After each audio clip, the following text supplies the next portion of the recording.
All right, what's up? We're on the job site today because it's a really special project for me. I get to put the roof over some of my best friends' heads, okay? Tony and Lianna from Hummus Fit, we're doing their roof today.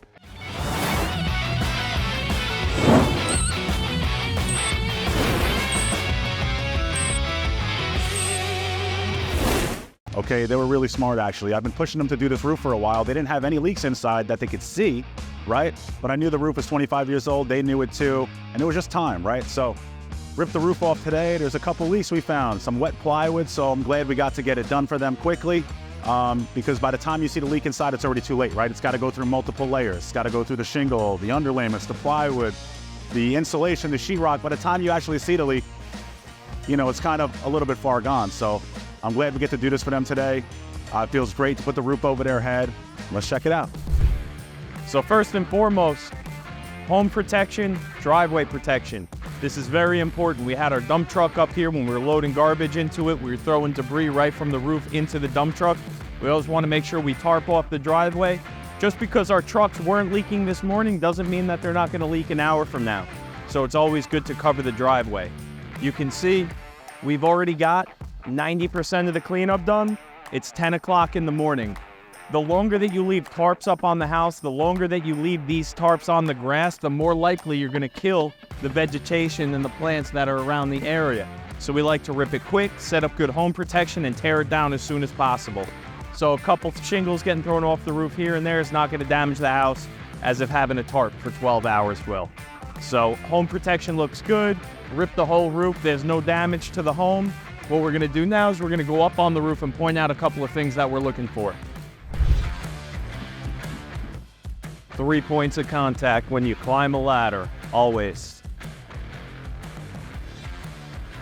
All right, so we'll start here in this first corner. When I come on here, I'm verifying that the underlayments are correct. We have our ice and water shield at the eave edge, and we have our ice and water shield around any dormers. So this is looking good. We have our Owens Corning synthetic underlayment. Everything is overlapped. If you look here at the paper, we've got at least a 3-inch overlap up between the ice and water shield and the synthetic paper. That's very important. Now over here, we're gonna look at the flashings. Some of the things that I look for in flashings is gaps. So you can see in the step flashing over here, we've got a gap in the step flashing. So what we're gonna do is we're gonna replace all the flashing as necessary to make sure that the step flashing acts like a staircase and every shingle gets a piece of flashing. So when water runs down, then it doesn't go behind the flashing.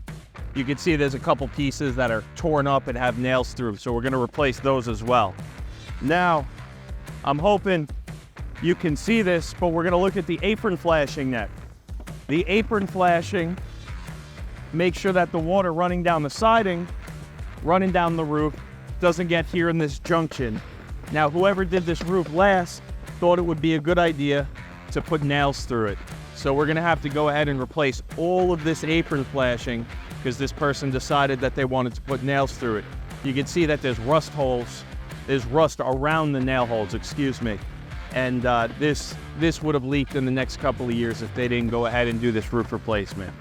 So, underlayments are good over here, paper's good, flashing is bad. We're gonna work on the flashing. Let's walk down the roof and see what else we can find, make sure everything is going the way it should. This step flashing looks good. One thing I'm gonna do is I'm gonna make sure that the guys extend this paper out. We need to always have at least a 3-inch overlap. So this has got to be fixed right here. I'll bring that up to the guys. All right. You can see we have ice and water shield in the valley. Step flashing's running up. Hey, David, can I show you something real quick? Thank you.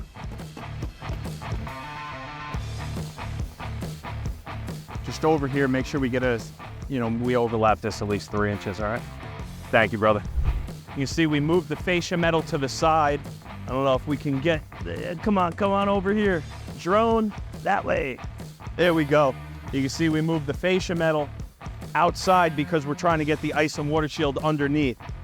This is kind of like a dead valley. This is a tricky valley. If you don't take very special attention here, this water's gonna smash into the sidewall and it's gonna cause a leak in a couple of years. So I got my main man Lewis right here, knows what he's doing. We're gonna ice and water shield the valley and bring another layer up and over here. and then we'll replace the metal flashing since it's bent. Coming up the roof, you can see that we're working on the step flashing repairs as needed right here. The ridge, we're cut for the ridge vent.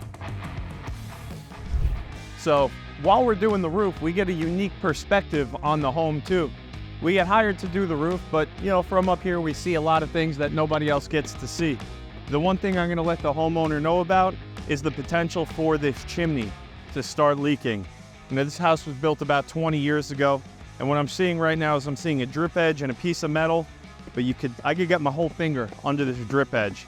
And then we've got screws that are not sealed, and this is a big flat pan.